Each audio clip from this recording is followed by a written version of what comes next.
নাই হা মাছ ক'ৰ পৰা ৰাখিলে বেপাৰী পে কিমান আছে ইয়াতে মাছ 5 পোৱা ঐ এইখিনি মাছ কাম নাকত দিবি কি কে খাম আকৌ দিবি তই বলে পাৰবি এইখিনি মাছে খাবা লাগি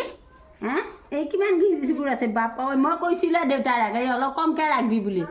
দেউতাৰে আকৌ এই কি বুলি কয় ক'লা নহয় দে কি অলপ কি বুলি কয় ডাঙৰ চাই এটা ৰাখোঁতে বেপাৰী আকৌ কাটি দি থৈ গৈছে মই কাটবা নোৱাৰোঁ দেখি সেইকাৰণে এই কি বুলি কয় আৰু 1 কেজিমান ৰাখিব পালি সেয়া এই বা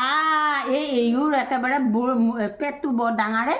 খাবা হ'লে নৰে বনাই দিলি আকৌ এই কি বুলি কয় তাইক এটা নুকুলোৱাই হ'ল গোটেই মাছ এইখিনিহে মাছ হ'ল আইতা মানুহ জানো আহিলি আৰু তই খাবি আমি নাখাওঁ তোকে বনাই দিম তই এলি কাঁহী কাষত এৰা দে দি তোক একে দিম আজি এই কি বছৰৰ প্ৰথমৰ দিনাখনেও তোক গালি নাপাৰাই মই থাকবা নোৱাৰোঁ কোনো এটা কাঁহী কৰি পেলাই পাৰ গোটেই বছৰটো মোৰ এবাৰ গালি শুনোতে যাব হয় দে তই আকৌ কিয় আহি কাক বোলে মোক 2 পিচ বেছিকৈ দিবি বুলি তই কিয় নক তই একেবাৰে এইখিনি মাছটোক একে নুকুলোৱাই হ'ল একেবাৰে বা তোৰো পেটটো দেখিছোঁ বাপা ঐ